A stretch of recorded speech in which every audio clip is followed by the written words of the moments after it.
To the 5th podcast of Pompey Eclectic. With me is Simon Eddy, also known as Simon the Cuts. Hello. And I am Phil, also known as Shaolin Phil. Welcome. And this podcast is all about eclectic things, based in Portsmouth. What is this podcast episode called? Well, this one particular one, Pompey Origins Part 3. is Pompey Origins Part 3. This is our main topic. We're going to talk about the third part of this epic journey I've been researching through the history of Portsmouth. Today including dinosaurs and we've done the dinosaurs. We've done the Henrys in the last one, the time before last, and this time we're doing the 19th century, be a little bit before that, up to modern day, which will complete the trilogy before I go back to Vietnam. Yes. Back to my world and my life. But we'll still be doing podcasts, won't we? We will. Through the wonders of technology. Yeah, we're going to do it remotely, I think, in the future, It may be at a strange time of night, but all we'll day. definitely do it. And I think now it's time for a golden nugget. If you haven't been following us, we found these, I found these tapes I used to record on a little dictaphone about us just hanging out and talking on Portsdown here when we were 30 years younger. Time has flown. When we were 17, were we? But this one is all about us talking about our claim to fame. Now we both have a claim to fame. Why don't we see what that is? Yeah, they're not very big claims to fame. Well, they might be. But let's see. Let's have a listen. Oh, I'm excited now. We had an idea of ours on Why Don't You? Why don't you? What's that? Remember Why Don't You? Who was in it? Why don't you? There was different kids in it. Yeah, I remember it. Yeah, definitely. Yeah, I've got it. The Why Don't You? He was on it, was he?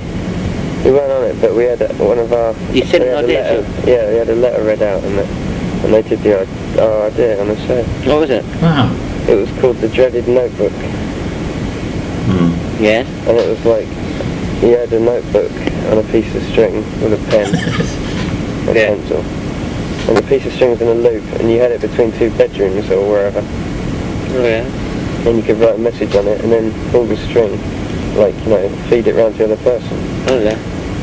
And they could write their message, and then you feed it back. It's really dodgy. And they did it on Why Don't You? Were you chuffed In the kitchen and another room there. Were you chuffed? Were you chuffed when you saw it on it? No, not really. How did you know it was on it? Did you always watch it? No, they sent us a card that said,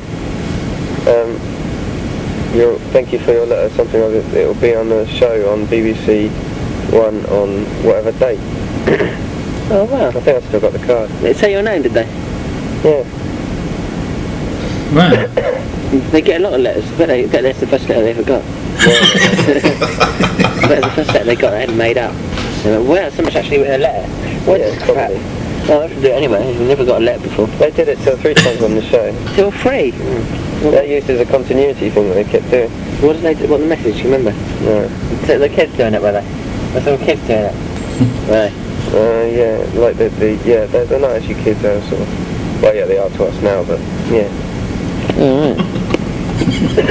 Someone's gang. Gang? Which gang? Cardiff gang. Oh my god, the Bell Green crew. No, that's Coventry, oh yeah. I want to tell my mate at work that, because they'd be really impressed by that, I reckon. Yeah? No, it's just shit, but it's a cool thing to tell him. Why don't you kill yourself? Here's all you do. Claim to fame that, isn't it? Yeah. It's almost as good as my one. Me being on stage with Spit the Dog. Yeah? No way. Yeah. Did he gob on you? I was too scared. I was at the King's Theatre, it's whole packed out, and we were watching Sleeping Beauty, I think it was. And it was half-time break, you know when they go and pull some members of the audience down. Yeah. It's Spit the Dog. What's his David Verdi? What was his No, called? it's... I always wanted to know the name. The bloke. I knew it yesterday because I saw him on the telly. Is he still doing? Is he? No, he wasn't with him. Oh. The dog was on its own. Bob somebody, I think. Bob Verdi. No. Bob Verdi's. Really? Well, I was on the stage with him and this dog, and they called 4 people down from the whole 1,000-odd people. It was packed out. And I was going, I hope they don't pick me. Like my mum pulled my hand up, and he saw it, and he goes, yeah, that one there. Well, he didn't say that, but he said, that person, a little kid. And I'll look at the guy, right, line up there, and he said, we'll tell a joke to the audience. And I was last on the line, and everyone's saying a joke, and I was thinking a joke, going, what can I say, what joke can I say? And I was really trying too hard to think what joke to say, and he come up to me, and he put the microphone in my face, and he goes, I don't know any. And I felt really embarrassed, and I don't know any. All the whole sort of audience laughed. 500 odd people, they all laughed at me. Cool. And I was there, really embarrassed. I almost cried. I was I was looking there, going, I don't know any jokes, don't know any. And then Spit the Dog bloke goes, ha ha ha ha. And we got a big bag of sweets, and I went back, and everyone was looking at me. And on the way out, I was almost mobbed. Everyone was looking, hey, don't you know any jokes? Don't you know any jokes? Really? That was really bad, yeah. No way. Honestly, that started up a whole lot of them. That's why I was so paranoid my whole life at school, because I was only about really little then, and I think that subconsciously hurt me. Oh, sad face emoji. That really scarred Phil. He's often talked about this fatal, well, it wasn't fatal, near fatal moment in his life. The famous King's Theatre, which we mentioned in the last episode. We might touch on King's Theatre in the future, if I can bear to. There's bringing back some bad memories. I remember crying. I actually did cry on stage, burst into tears. And I remember a bit more about that. I did think of a joke actually. I remember the joke. It was, why did the orange stop halfway down the hill? Because it ran out of juice.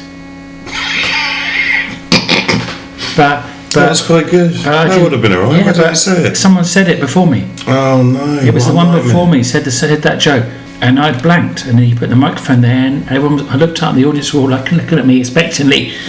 Oh my god! Terrible memories. It's not so. Just for those listeners and viewers who are in other countries, Bob Cowlgees was a ventriloquist, wasn't he?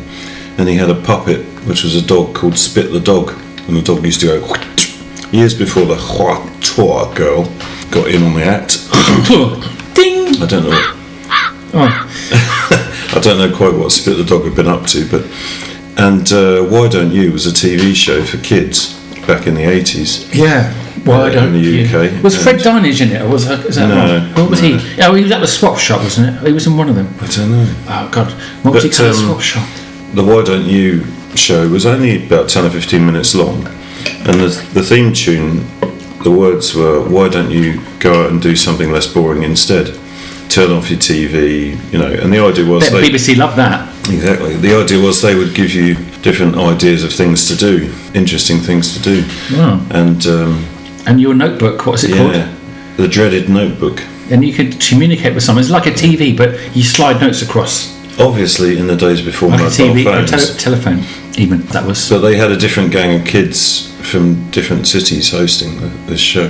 So, the Cardiff gang, But people would just write knob and send it across, wouldn't they? If it was us lot. But on the show, they had this loop of string across the studio. Wow. And they had a notebook on it, and they would write messages to each other. I wonder if we can find that episode on YouTube. It might be on YouTube or something. It might be, yeah. I have to have a look. I'd like to see your claim to fame. I wouldn't know what date it was now. But I did have the postcard that they sent me with the BBC logo on it. Wow, because my claim to fame has gone in the mists of time, but yours could still be stored somewhere. But I'm sure we have other claims to fame now. This was 30 years ago, isn't it? I mean, you've worked with Jackie Chan since then, haven't you? That's quite a good claim to fame. It is. I did announce I was going to do that on one of those Stone sessions. I have to dig out the actual time when I said it, because that was to keep him true. I did work for him for a little while. But I have won an award every organisation I've worked for, except for one. Which one? Every company or organisation I've worked for. Yeah. You didn't win one? Didn't win one at Delarue. That's the only company. And all the others have won awards. But you got a consolation prize. Or as part of a team. You got a consolation prize at Delarue, meeting me. Oh, yeah. Okay, anyway, that's our golden nugget. So let's move on to our main topic before we get squelched in squagmires. Oh dear, it's already started. We're, 12 minutes in? And Phil's having a vocal malfunction. Right, so this is, as I say, the third part of my fourth through the years of the history of Portsmouth. I have literally spent time on weaving this tapestry of tremendous tales and now present to you, for your listening and educational pleasure, the origins of Portsmouth, Part 3, the rise of the South in it geese. Note, the in it geese part of that title is entirely optional. Where did we get to on the last 2 podcasts ago? We got right up to this big crest of a wave which was going to come down on Britain, known as the English Civil War. It was definitely a tsunami of Henrys. Yeah, the Henrys, holistic Henrys, have all gone. But in its place was an uncertainty. But there was one thing: the English Civil War was partly about this because, well, all about this, because basically it was part of this another war called the Wars of the Three Kingdoms. Sounds a bit like a Chinese battle, doesn't it? It lasted from 1642 to 1651 and involved the political struggle between the royalists and the parliamentarians, who wanted to be involved in the decision making and not just leave it to the royals, particularly after those Henry geezers. They had enough of it. This Henry VIII, he was like throwing his power about in his big belly. Like, we need another group of people that can make decisions and have a bit of say in things. So that's where the parliamentarians came from. The king at the time, Charles I, he didn't like this idea. He wouldn't even talk to them. He refused to debate with these scummy cretins, and this of course led to violence, led by the New Model Army, who had radicals like Oliver Cromwell, maybe related to Thomas, one of Henry VIII's outcast barons. Anyway, they weren't ones to trifle with, this New Model Army. You see, Simon, power is in the people. Is it? Apparently so. Most residents of Portsmouth, including its mayor, were all for the parliamentarians, changing things up. They want change. Although there's a military governor called Colonel Goring. He seemed to be supportive of the Nancy Boy Royalists. And to this effort, he blockaded the town from the sea with his Royal Navy boys. He didn't want these parliamentarians coming in. He's like, no, this is Royal Portsmouth. The people didn't like that. But secretly, Goring had convinced both sides of his loyalty, a bit like Toshiro Mifune's character in Akira Kurosawa's legendary film Yojimbo. I said that right. How did you get through that without cocking up? Well, this conniving colonel, he was getting funding from both the king and the parliament. At one point, this drew suspicion from the parliamentarians who summoned him before them. Not only did old Goring manage to convince them of his innocence, but he also received applause. and laughter. And got extra funding. What a lad. Anyway, the Parley-Farleys, they sent groups to besiege the blockade, firing the guns of Selsey Castle at the obstructing ships. It all kicked off, and when the ships hit the land, see what I did there? Goring had a plan all worked out to escape. Apparently, he said to him, look, I've rigged a square tower with explosives.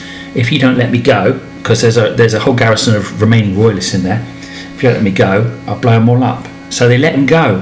Him and his lads were allowed safe passage out of the city. So Colonel Goring, he pulled it off. He stitched up the royalists and the parliamentarians, made loads of money, buggered off, and didn't see the result, which was the parliamentarians winning. They said they beat the royalists, and Charles I was actually executed at the end of this, 1649. Beheaded. Bonk, bonk, bonk. While Goring wasted his later years in frivolous amusements. What a lad. So after this, that was the end of the royals. Thank God for that. There's none of these posh twats up there on their thrones. Now we can have a bit of, proper discussions without these people. But it wasn't going to be, obviously, because they're still royals even today. So what happened, Simon? What happened? Well, Portsmouth began to prosper due to having this commonwealth and a proper way of debating and deciding things and not leaving it all up to the rich posh twats who lived in their own bubbles and were pretty useless at real world stuff most of the time. You're quite damning of the royals, aren't you? However, royals were still retained. in an agreement with the church. So the church's fault. Kept them in, didn't he? Because they wanted their cash flow, their cash cows. As such, Charles... If only we had a moo button. Have we? No. What's that one? No, we don't have a moo button. Sorry about that. Well, anyway, the royals were retained. Okay, so Charles II, he wasn't allowed to be King of England anymore after the killing his dad. But they said, you can be King of Scotland, Malado. So 1650, he was made King of Scotland. The same year, HMS Portsmouth was launched from Portsmouth. An interesting side note was that Charles II, he married Catherine of Braganza in 1662. It was her who is attributed to introducing the cultural practice of tea drinking to England. Hopefully now, things could get sorted out with less aggro by including a nice cup of char in those parliamentary debates. During the 17th century, Portsmouth grew further still. A new wharf being constructed in 1663, and between 1667 and 1685, the town's fortifications were rebuilt. New walls constructed with bastions and 2 moats were dug, making Portsmouth one of the world's most heavily fortified places. Around 1781, a group of Portsmouth-based sailors visited a place called Pompey in Egypt. Some say the nickname for Portsmouth, Pompey, was taken from this. Others still say it was a captured 74-gun French ship in 1793 called the Pompey with 2 E's. That's where the name comes from, but who can say which one is true? And there's also a Roman called Pompey, where some people say it comes from as well. Pompey the Great. So no one really knows where Pompey, this nickname, comes from. But it could be the ship, it could be this pillar, Pompey's pillar in Egypt, it could be Pompey the Roman guy, it could be all 3. By the turn of the 19th century, there was an industrial revolution in England. Sheffield had its steel, Yorkshire had its coal. Portsmouth had become the largest industrial site in the world, having a workforce of 8,000 and an annual budget of 70,000 quid. They were making pulley blocks for the rigging on the Navy's ships. In 1808 alone, the mills making these produced 130,000 blocks. Yes, it was the Napoleonic times that we talked about in the first pod, and we're back to that again. And indeed, a lot of ships were needed to fend off the French and Spanish, who England had fallen out with it yet again. There were more noble endeavours going on. Despite all this bickering, the Royal Navy's West Africa Squadron began operating out of Portsmouth in 1808, tasked with halting the slave trade, which they eventually did. I'm not going to delve into this subject because it always turns into some pointing the fingers, playing game. All I will say that it's over now without mentioning that we are all still slaves to governments and corporations. Now, It's so anti-establishment. Tarianism. What? So, ever since the Battle of Trafalgar in 1805, even though that battle resulted in the loss of England's greatest naval commander, Admiral Horatio Nelson, the French were spooked. Those Brits had proved their gall and guts, and they were not to be underestimated. And so France's determination to invade these sacred isles waned. But in 1814, the Treaty of Paris was signed, with the Emperor of Russia and the King of Prussia coming over to Great Britain to celebrate its victory over Napoleon Bonaparte, a guy short on stature and who they tried to blow apart many times. He had a big chip on his shoulder as England proudly showed off its tremendous naval armaments, which had swept from the ocean the fleets of France and Spain and secured to Britain the domain of the sea. The French were troubled by these countries teaming up against them and rightly began to be worried about invasion.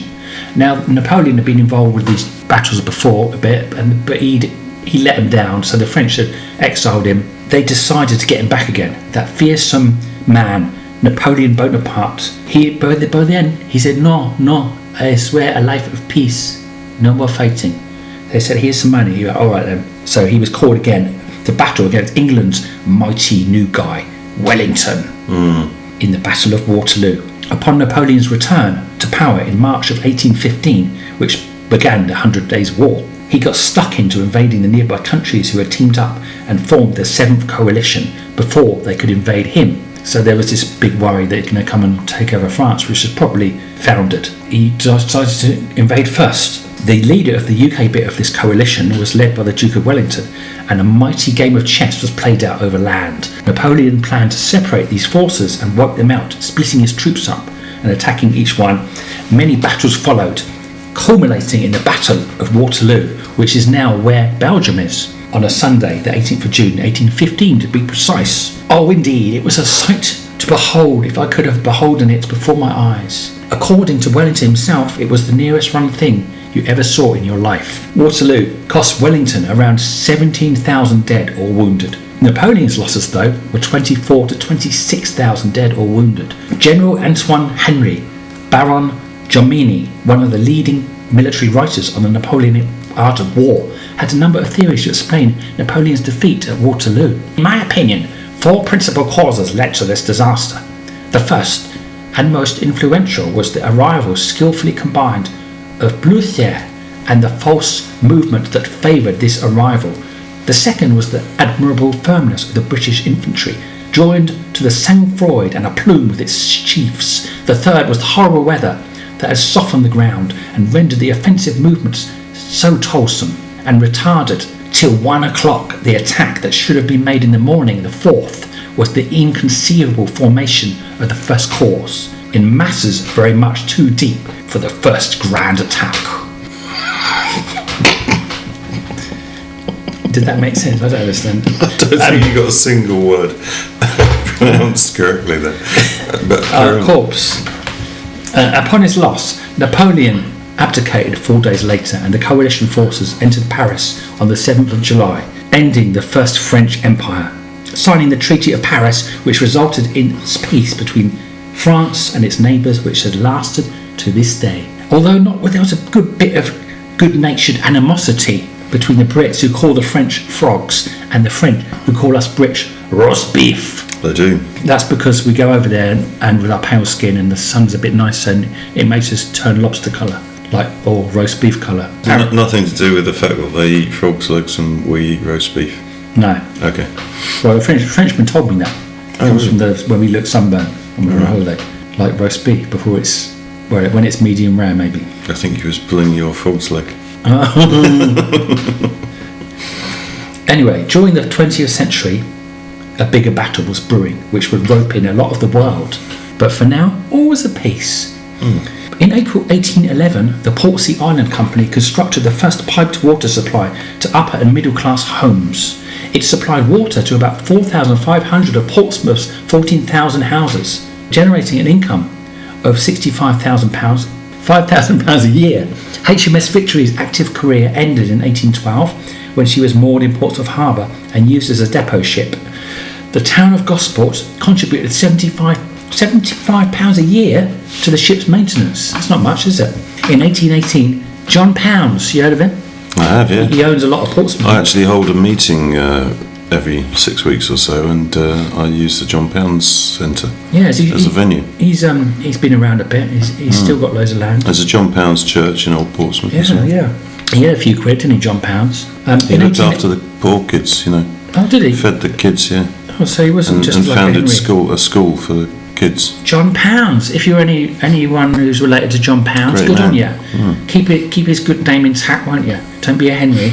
In 1818, John Pounds began teaching working class children, as you said, in the country's first ragged school. The Portsea Improvement Commissioners installed gas street lighting throughout Portsmouth in 1820, followed by Old Portsmouth 3 years later. During the 19th century, Portsmouth expanded across Portsea Island. Buckland was merged into the town by the 1860s, and Fratton and Stamshaw were incorporated by the next decade. Between 1865 and 1870, the council built sewers after more than 800 people died in a cholera epidemic. According to a bylaw, any house within 100 feet of a sewer had to be connected to it. By 1871, the population had risen to 100,000 people, and the national census listed Portsmouth's population as 113,569. A working class suburb was constructed in the 1870s, when about 1,820 houses were built, and it became Somers Town. Despite public health improvements, 514 people died in the 1872 smallpox epidemic. On the 21st of December of that year, the Challenger expedition embarked on a 68,890 nautical mile circumnavigation of the globe for scientific research. So in all this time, things were booming. The British Empire was at its height of power, covering a quarter of Earth's total land area and 458 million people at the turn of the 20th century. Portsmouth was considered the world's greatest naval port. In 1900, Portsmouth Dockyard employed 8,000 people, a figure which increased to 23,000 during the First World War, which we're going to get to. The whole of Portsea Island united under the control of Portsmouth Borough Council in 1904. Bet you didn't know that. I didn't know. But I'm interested to know, and we may not get onto it yet, when does the Portsmouth Corporation get involved? There is a Portsmouth Corporation, isn't there, that runs a lot of the city. And well, you know there used to be a Portsmouth TV station. to there? Portsmouth TV, yeah. Ah, I do remember that, yeah. Yeah, and Patrick Moore was interviewed on it. Yeah. Who's another? Selsey, that's where he lived. Yeah, Just down the coast. that's right. So we might touch on that in another pod about Famous astronomer. TV and film of Portsmouth. And he actually did a lot of work on the moon landings as well. that's right. Helping NASA to Yeah. develop or decide on the correct site for the moon landing. Anyway, let's get back to 1906 because the HMS Dreadnought was launched from Portsmouth Dockyard. Have you heard of the Dreadnought? Rings a bell. This ship actually revolutionised naval warfare and began an arms race with Germany. Bad move. The ship's entry into service in 1906 represented such an advance in naval technology that her name came to be associated with an entire generation of battleships. War was right around the corner though. The First World War lasted from 28th of July 1914 to November 1918, and it had a profound effect on virtually every aspect of British life. And if you want to know more about what life was like for the fellas in the trenches, Yeah. best thing you can do is watch Blackadder.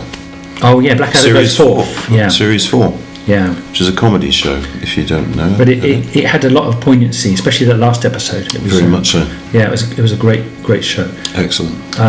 But the casualties in that war were actually 9 million military dead and 23 million were wounded, which is crazy. Since 1867, there had been growing hostility between the so-called Great Powers, that was Italy, France, Germany, the British Empire, the Austro-Hungarian Empire and Russia. Armies were growing and weaponry was becoming greatly more powerful. There was rising nationalism and transportation had reached a new level of sophistication with the rise of the aircraft, though in World War I they were mainly used for reconnaissance. Anyway, these factions were at each other's throats and only a spark was needed to push the divided countries into all-out war. And that spark came, unfortunately, in July 1914 with the assassination of Frederick, the heir to the Austro-Hungarian Empire, along with his wife, by a Siberian. This caused uproar. Was that Franz Ferdinand? Yes, exactly. I was waiting for you to say that. Everyone was blaming each other. Who killed this guy? Who killed Franz? The Archduke of Austro-Hungary. Yeah, but the assassination was traced to a Serbian extremist group that wanted to increase Serbian power in the Balkans by breaking up the Austro-Hungarian Empire. It also did a lot more than that. But first of all, the Austro-Hungarian Empire attacked Serbia when they realised it was them. And Germany, who at this time especially resented Britain's navy because of the Dreadnought, guaranteed Britain great economic power. Germany was supporting Austria-Hungary, while Russia sided with its traditional ally Serbia. So all these things were getting a bit out of hand, weren't they? When Russia mobilised its military forces at the end of July, Germany sought to avoid a two-front war by a quick invasion of France, Russia's main ally. German troops moved on France by invading Belgium, a country that had been neutral for nearly 100 years, on 3rd of August. I guess since the Battle of Waterloo. Britain, fulfilling its obligations to support Belgian neutrality, declared war the next day, and that was it. That must have been around the time, or in that battle, that the first British tank regiments were That's deployed. right. Yeah, the first tanks from... My grandfather was in one of the first tank regiments. Oh wow, that's amazing. So, great-grandfather. Battalions. Would have been great-grandfather, wouldn't it? No, my grandfather. Really? Yeah. Wow. Because my grandfather was in the Second World War. Anyway, he must have had... An age difference, though. There must have been... Well, my father was quite old when he had us. Oh, okay, that makes sense. Sister and brother. Oh, okay. I think mine were like... Well, anyway, this all kicked off. It led to the famous trench warfare battles, mustard gas, and all that nasty stuff. What happened in Portsmouth during this time? That's what we got to focus on. But the city and people of Portsmouth, obviously greatly affected by the First World War, Many citizens joined the armed forces and served in the UK or abroad. Others served in jobs that supported the war effort in some other way. Over 6,000 Portsmouth men died in the conflict. Nearly 1 in 10 of the men of military age living in the city. World War I ended at 11 a.m. on the 11th of November 1918. This became known as Armistice Day, the day Germany signed an armistice or agreement for peace, which caused the fighting to stop. People in Britain, France and the countries that supported them celebrated. And we had a short-lived time of peace again. Portsmouth boundaries were extended into the mainland of Great Britain between 1920 and 1932 and incorporated Paulsgrove, Wimmering, Cosham, Drayton and Farlington into Portsmouth. Portsmouth was granted city status in 1926 after a long campaign by the Borough Council. The application was made on the grounds that it was the first naval port of the kingdom. In 1929, the City Council added the motto, Heaven's Light Our Guide, to the medieval coat of arms, symbol of Portsmouth. So did that have the star and crescent in it? Yeah, I think it did then. It did, okay. Yeah. Except for the celestial objects in the arms, so it didn't. The motto was that of the Star of India and referred to the troop ships bound for British India, which left from the port. The crest and supporters are based on those of the Royal Arms, but altered to show the city's maritime connections. The lion and the unicorn have fishtails, and a naval crown and a representation of the Tudor defensive boom, which stretched across Portsmouth Harbour are around the unicorn. Maybe I'll add the picture so you can see it on the YouTube version of this video later. Yeah, take a look at our YouTube channel of the same name, Pompey Eclectic. Yeah. But then, war started once more with the rise of Hitler and the Nazis, which triggered World War II, war being declared in 1939. Now, I don't know about you, but Hitler, he was a painter. You can check out his artwork. He did watercolours, you know, he was a good painter. And then I think someone made fun of his paintings or something, so he decided to be a dictator or something instead. I did actually watch a documentary about Hitler the other day on Netflix. Yeah. It was very, very interesting. He didn't like the Jews, did he? He didn't much like them, I think but maybe they were the people that made fun of his paintings. I think he did have some difficulties in childhood from that area, but there were also 2 or 3 very close personal deaths in his family. One from suicide as well, which really screwed him up a bit. I think He was again a figurehead, but there were people behind him, obviously. But the Third Reich and Hitler, sorry, but yeah, he was a bit of a nutter, to be honest. But during this time, when war was declared in 1939, my little hometown of Waterlooville, where I grew up, obviously much later, it was basking in the summer sunshine. Peace was everywhere. It was a little village at this time. It still had a cinema, the Curzon, and Melton House with its huge domed conservatory that stood where the precinct had been developed. And now this peace was shattered when the 22nd Field Regiment came into the area after evacuating Dunkirk in France, fleeing from Germany's rampage through Europe. One battalion was in Waterlooville and one was in Denmead. Canteens were opened and the queue for beans on toast and cheese sandwiches sometimes extended downstairs and along the road. The first contingent ended up staying so long they became part of the village and got friendly with the local girls. Who liked soldiers, you know, men in uniform, later settling down in the town. So a lot of my predecessors in Waterlooville came from all over and settled there when they saw the lovely Waterlooville lasses. During the Second World War, there were lots of American soldiers who joined towards the end of the war. Later. They saw English roses. Dallied with the English girls. And dallied with the damsels. They used to bring them things that they couldn't get, like stockings, chewing gum, wasn't it? Yeah, chewing gum and stockings. Wow. They developed those nasty habits. Yeah. Anyway, during this period of World War II, when Britain stood all alone, the only country unoccupied by Nazi forces in Western Europe. It's a scary time. The city, particularly the port, was bombed extensively by the Luftwaffe in the Portsmouth Blitz. Portsmouth experienced 67 air raids between July 1940 and May 1944, which destroyed 6,625 houses and severely damaged 6,549. There were a lot of bombed out houses, weren't there? And we mentioned this in the previous episode, that Paulsgrove, a lot of Paulsgrove was actually built to rehouse people who were bombed out of their homes in Portsea Island. Bombed out and bummed out. So those houses were prefabricated houses that were designed to only stand for 10 years, but they still stand today. Wow. 80 years later. That's pretty amazing. They don't build them like they used to. Even the hastily built ones survive better than some modern buildings with all their cracks. And what the Luftwaffe were trying to do was to bomb the ships in the dockyard that were being refitted before they could make their way back out to the channel.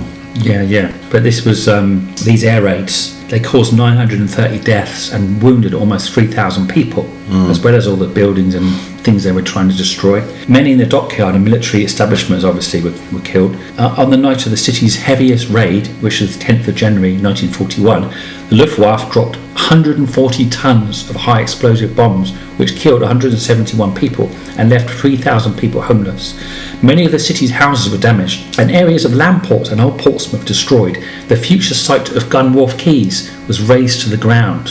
The Guildhall was hit by incendiary bomb, which burnt out the interior and destroyed its inner walls, although the civic plate was retrieved and unharmed from the vault under the front steps.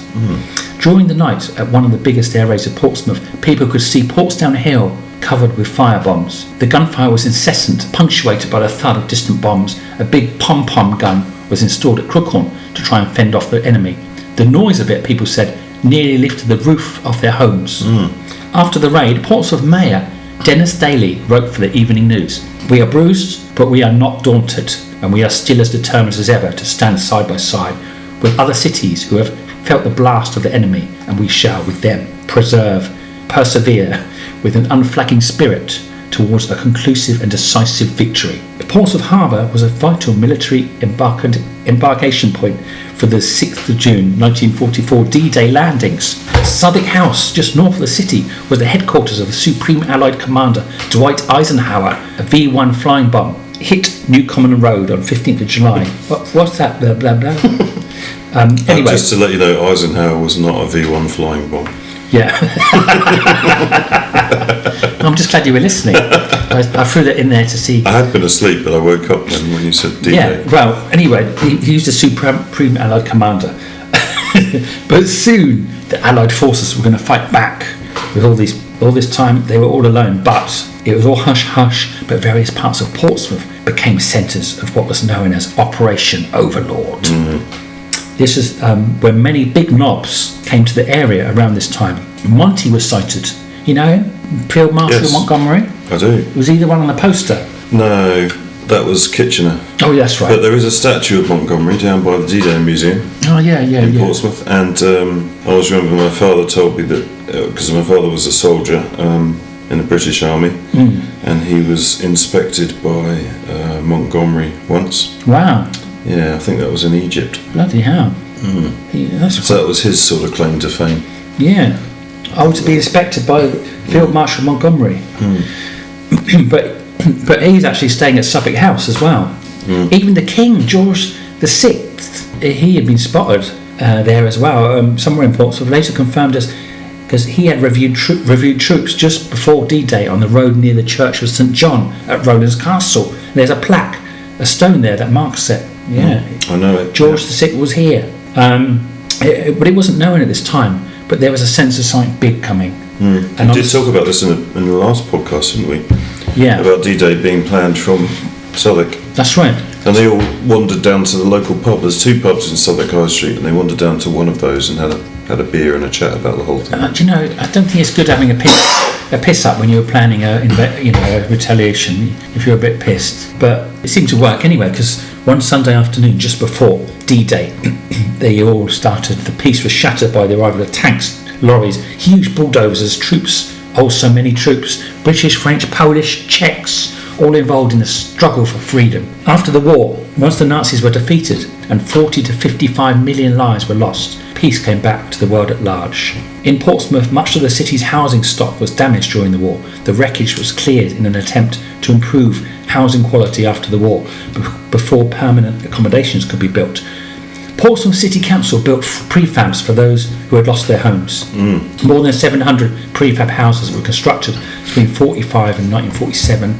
some over bomb sites. The first permanent houses were built away from the city centre in new developments such as Paulsgrove and Lee Park. Exactly. Construction of council estates in Paulsgrove were completed in 1953. The first Lee Park housing estates were completed in 1949. Construction in the area continued until 1974. Builders still find occasionally unexploded bombs, such as on the site of the destroyed Hippodrome Theatre in 1984. Despite efforts by the City Council to build new housing, a 1955 survey indicated that 7,000 homes in Portsmouth were unfit for human habitation. A controversial decision was made to replace a section of the central city, including Lamport, Somerstown and Buckland, with council housing during the 60s and 70s. The success of the project and the quality of its housing are debatable.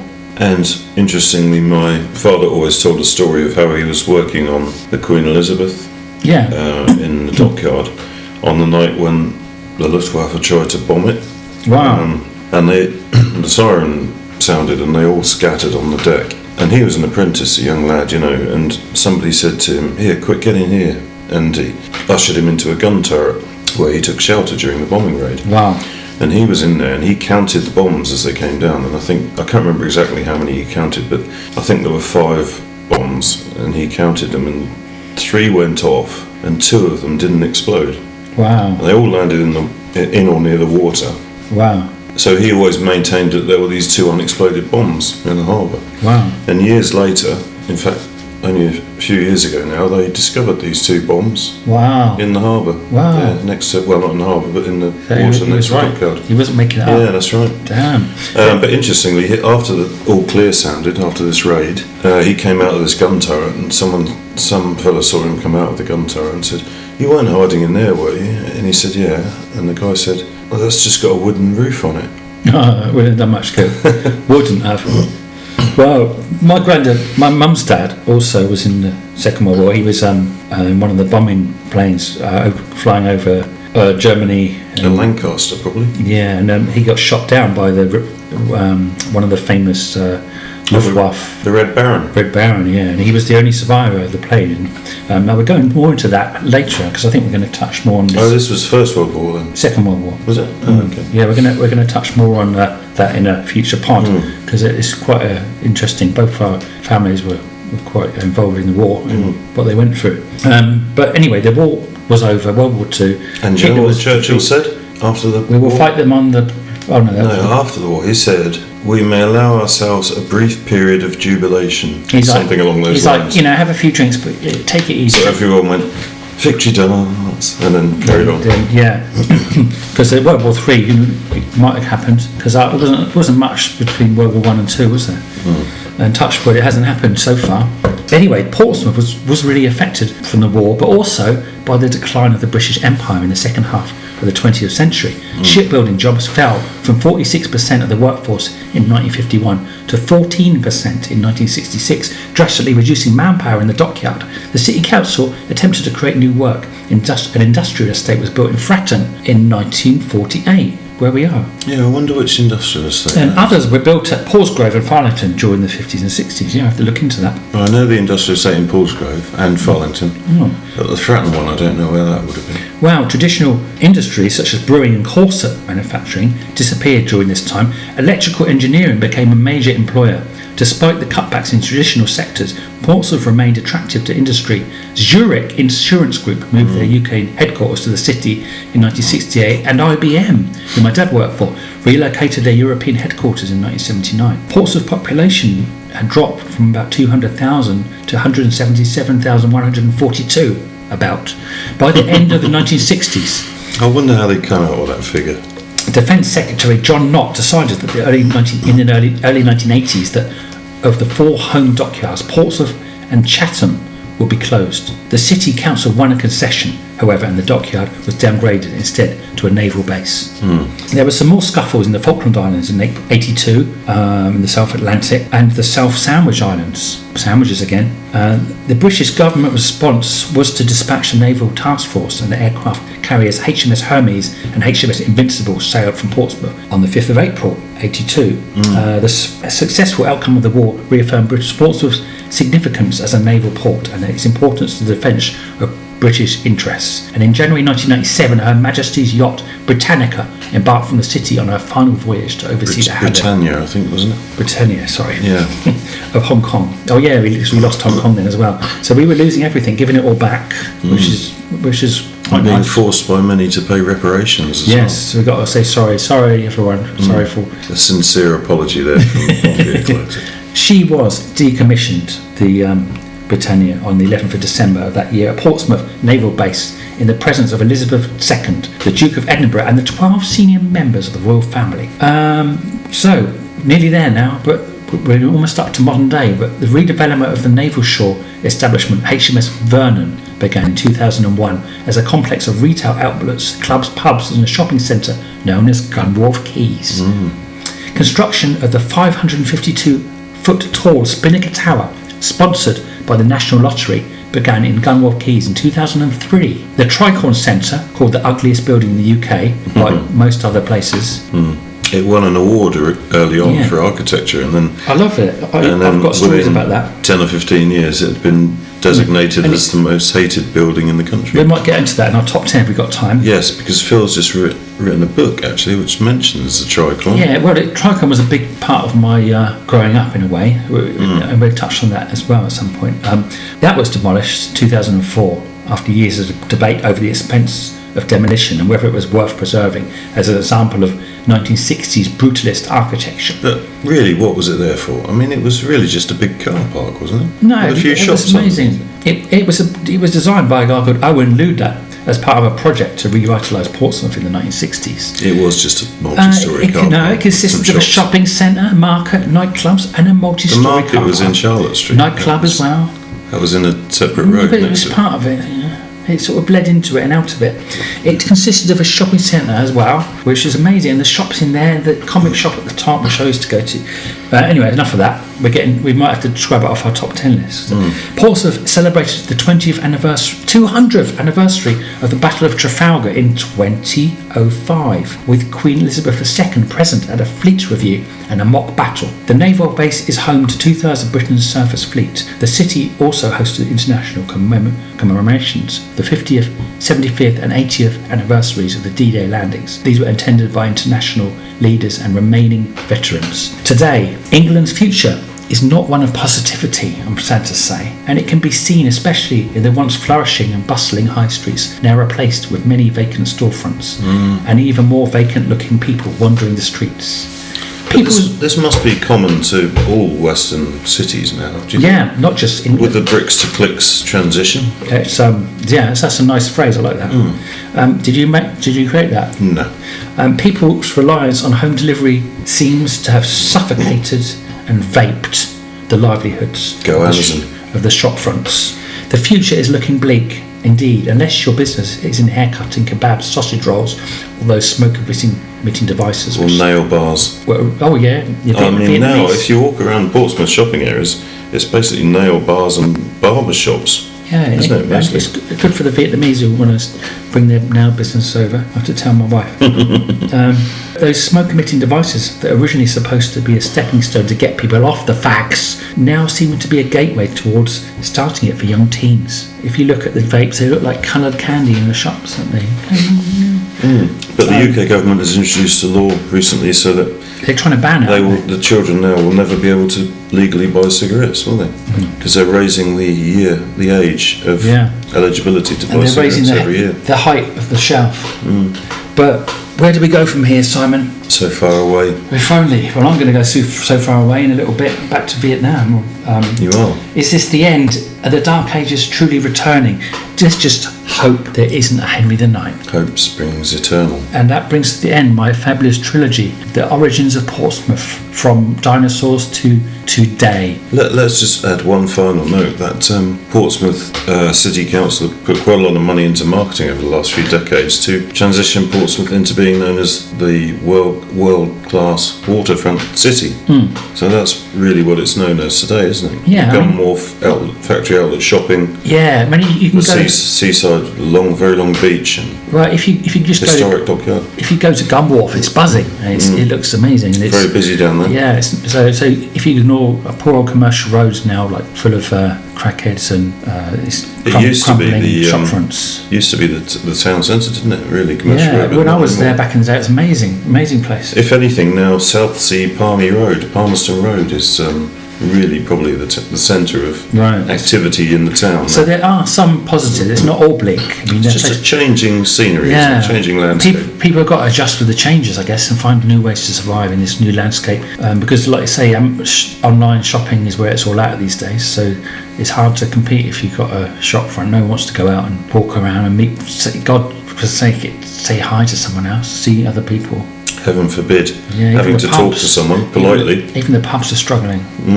But maybe it will get better. Let's hope. I'm trying to be positive and things will get better. We should be positive because we could have listeners here from all over the world. Yeah. And they might be thinking, I want to go on holiday in England. Going there now. And now they listen to you going on about how much we're in decline.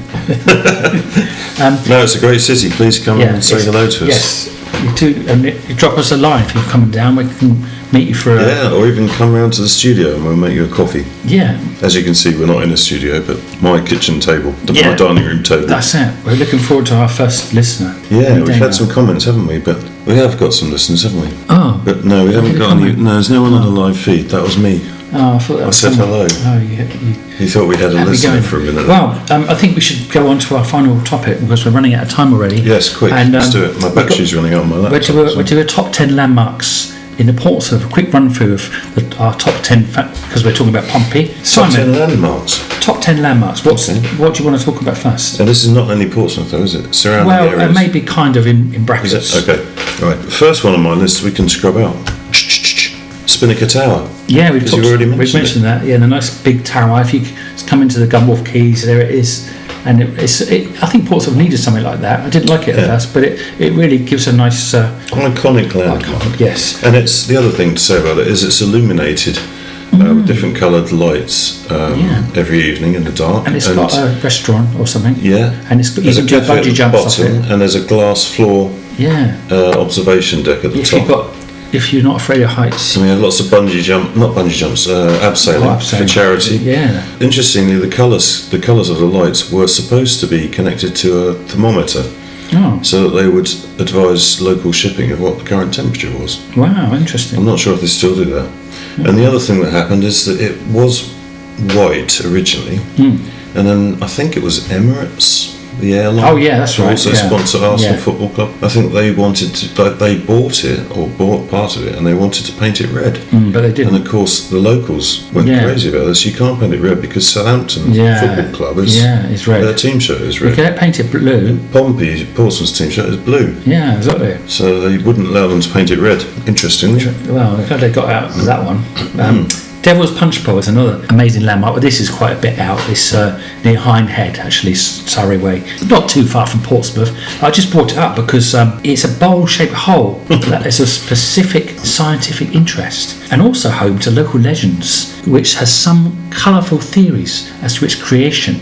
It's always stuck in my mind, this place. It's really, quite a large bowl, isn't it? And it's massive, and I always wondered, and it's got such a cool name, the Devil's Punch Bowl. And that apparently comes from local legend, which is the devil, who became so irritated by all the churches being built in Sussex during the Middle Ages, he decided to dig a channel from the English Channel through the South Downs and flood the area. As he began digging, he threw up large lumps of earth, each of which became a local landmark, such as Chanctonbury Ring, Sisbury Ring, and Mount Caburn. He got as far as the village of Pollynings. I should have looked at these names before. An area also known as the Devil's Dyke. When he was disturbed by a cock crowing. One version of this story.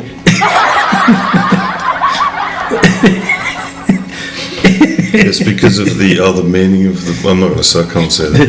Okay, go on. One version of this story claims that it was the prayers of St Dunstan that made all the local cocks crow earlier than usual. Maybe you could say it morning glory.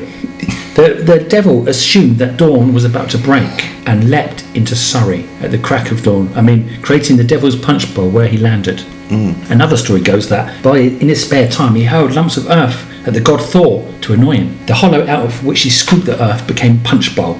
The local village of Thursley means Thor's place. An alternative version of this story says that Thor threw the earth at the devil, who was annoying Thor by jumping across the devil's jumps. Because we missed out on that in the myths and legends, and I know it's not exactly Portsmouth, but it made it interesting read. Yes, but if you were to travel here as a tourist, base yourself in Portsmouth, you could get to the Devil's Punch Bowl within about half an hour. Yeah, so it's close enough. And another place you could get to within about half an hour is the New Forest. Maybe a little bit more. Oh, yeah. I've been there. Yeah. I went a lot in my youth. I went back there a couple of years ago with my wife and stayed there in a little hotel place they've got. It's actually really nice.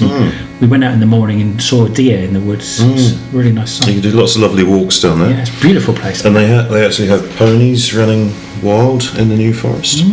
And they keep them in location with cattle grids in certain places. And but apparently they're not just free roaming, they are actually owned by people, but they are allowed to run free. Yeah. And interestingly, the New Forest provided most of the timber for this incredible navy that we built a few hundred years ago. Exactly. Yeah.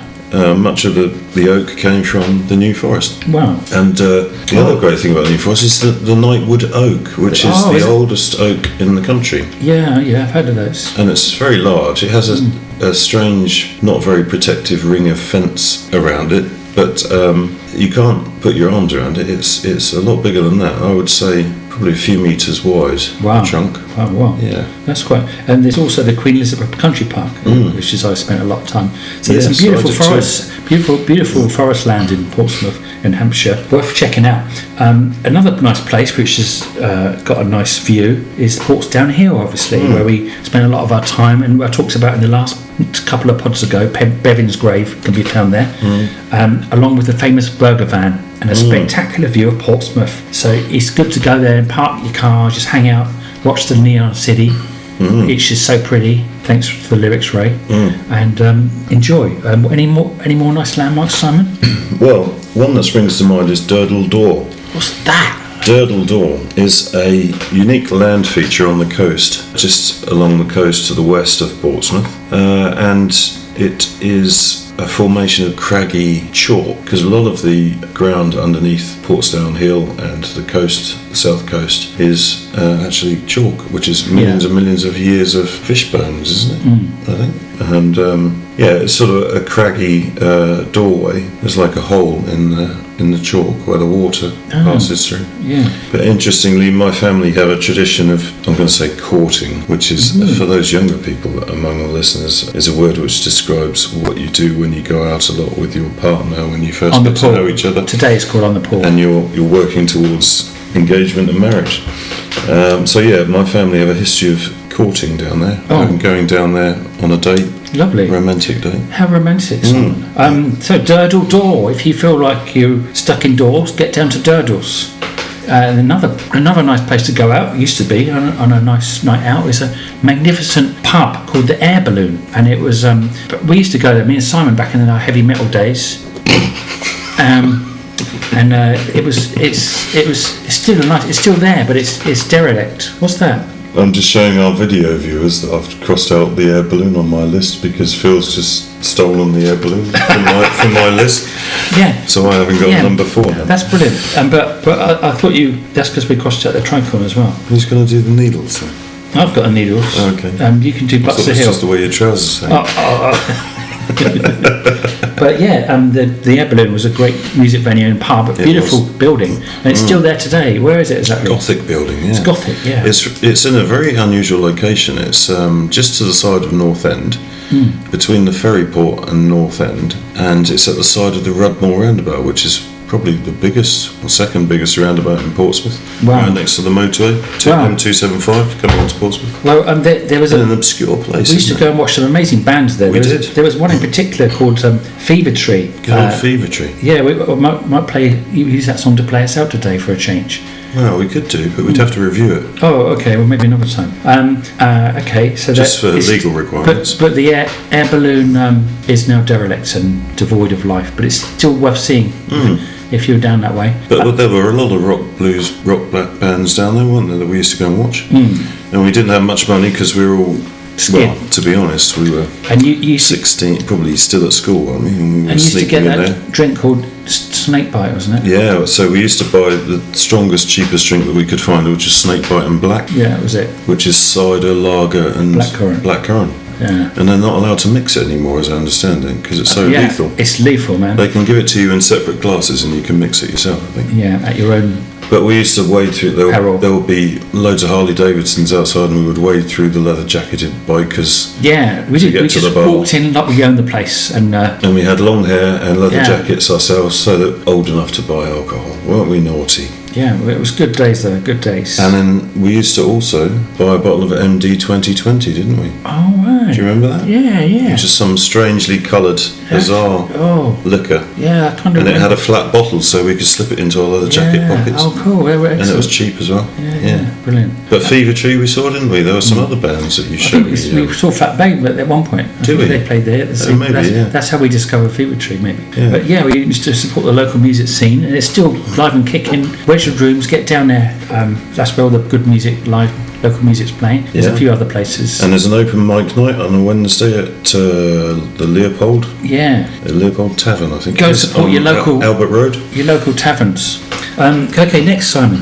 Isn't it a place, a hill of some kind? Butts a Hill. That's a hill, yeah. Yeah, so over Portsmouth, looking over Portsmouth, we've got, or overlooking Portsmouth, Portsdown Hill. But behind that, a little way up the A3 road, is somewhere called Butts a Hill. And Phil mentioned Queen Elizabeth Country Park, which is under the shadow of Butts a Hill. Yeah, because we used to go there and then go up the hill. And there are some very nice walks around that area. Yes, I recommend them. Yeah, I do. and what else they do? Oh, Butts a Hill. They do in the summer. They do grass skiing. That's all right. So yeah. if you've got a bucket list, or if you are into experiences, grass skiing may be something you've not heard of.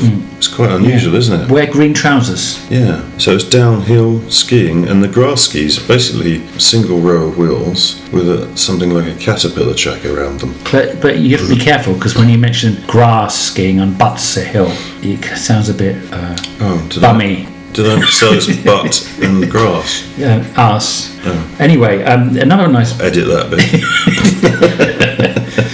Another nice place is the Needles, and this is 3 stacks of chalk that rise 30 metres or so out of the sea off the western extremity of the Isle of Wight, and visible, I think, from on a clear day from Portsmouth. Isle of Wight is another whole bag of fish because it's a nice place. You can get a ferry over there, have a nice Yeah, or the holiday. hovercraft. If you've And- another experience, if you've never been on a hovercraft, Oh yeah. what a great experience Yeah, but that is, just isn't it? don't stand near it when it comes onto the land. You almost got Yeah. blown over once. But be warned, it costs £32 now for a day return. But you can do a lot on the Isle of Wight. Yeah, and there's a lot to see and do over you there. can go all around. There's a little train. It's beautiful, and also the legendary Isle of Wight Festival, which still goes on, is held there. And back in the day, that was my mum was at that. Oh, everyone- 1970. 1970. Yeah, That was the famous one. Jimi yeah, Hendrix that's right. played. The Doors, the Who, Joni Mitchell, Joan Baez. You name it. 10 years after. So many good bands. And Jimi Hendrix actually died within a month after that performance, I think. Yeah. Wow. It wasn't his final performance, but it was, I think, the penultimate one. And my dad stole the hubcap of his car, apparently. Did he? Yeah. Do you remember that? Jimi Hendrix once pissed on that. Young ones. From the young ones, yeah. Yeah, old Neil. So Isle of Wight, another nice place if you're going to landmark, if you're going to Portsmouth. And if you're a veteran, it's free hovercraft travel, I Is think. it? Oh, there you go. Veterans, you heard it here. Armed Forces veteran, yeah. Yeah. Okay, so any more? Was that it? You got That's any more? all I've got. Because yes, I stole your one. Stole mine. Well, let's end on the most important one, obviously, is our mate Horatio Nelson. And he had a column. I think it wasn't his column at the time. After he died, he put a column up just to say, this is mine, I was here, kind of thing. And it's a nice column, isn't it? And it's a landmark because it's viewable from far away. This is the one on Portsdown Hill, is it? Is it? There is one on Portsdown Hill, isn't yeah, I think so. Yeah. But There's one in Leicester Square in London. all I know is that when you go out on Trafalgar Square, sorry. have a few drinks at the pub and you shout out, "Woohoo, girls! Are you looking for the Nelson's column?" And then you point them in the direction of Edit button. So we've taken you through history. We've taken you through All of it. sights to see. We've taken you through South Sea. We've taken you through the sea. and the shore and the land again and back again. And lots of bombing and wars. So I hope you've enjoyed this amazing trilogy that I've written and researched and stolen from Wikipedia. And Yes, thank you to Wikipedia. and a fantastic book, Naval Warfare, by some John Milton or someone I found in the library. Yeah, some good books. Go down to the library, support your libraries as well. Amazing. You can find stuff in there that you can't find online. Yes, Phil is an active supporter of libraries. He used to work in the library. I did for 12 years or so. In Cambridge Central Library. Not the university, not allowed in there, but the Central. Oh yeah, I was all over that. But that brings to the end, I think, of another pod. And what's on for the next pod? I think the next pod will be conducted mainly from Vietnam. I'm confused now because we're recording these in a different order. Well, we've done the Marshy one last So this time. was pod 5. Don't you remember the pod last time, Marshy? Graham Marshy. Oh yeah, it was so funny. The thing he said, do you remember that thing he said? If you haven't heard the Graham Marsh pod, go back in time Yeah. and listen. Or it'll And go we'll back jump in. forwards in time using a bit of H.G. Wells' classic time machine Yes, skill. I must read his books again. The Time Machine. So the next one is podcast 6, No, and we don't know what we're doing yet, do we? We might even be But I have secretly decided, without telling Phil, and he'll be pleased about this, he will, comedy duos. Oh, yeah. We're going to talk about comedy duos, our Yeah. favourite comedy duos through Could the do that. ages. Yeah, okay. Well, which will basically be the last 100 years, won't it? Let's do it. And Yeah. we're talking. So you've got that to look forward to. Flanagan and Allen, Um, probably never heard of them, have you? I've heard of Flanagan and Allen. Abbott and Costello, Laurel and Hardy, your favourite. 2 Ronnies, 2 Ronnies. Cannon and Ball. Maybe not. No. And Laurel and Hardy. we said that, didn't we? Bodger and Badger. Yeah. The Chuckle Brothers. Chuckle Brothers will be in there. They're really well liked, aren't they? And what there's anyway, we'll get onto that. Yes, we'll do it. Yeah, we'll do it then. Not now. All right. Okay. That's it then. I think we're gonna get my cousin Ray to let's sign get your cousin to play us hit us out. out with This is the Exits, the Exits. his previous band. And hopefully he'll come on one of these pods as a guest. Who Yeah, knows? we're If you trying to listen, persuade Ray, him. He is come on. considering it. He has been asked. Yes. Bye. This is Neon City.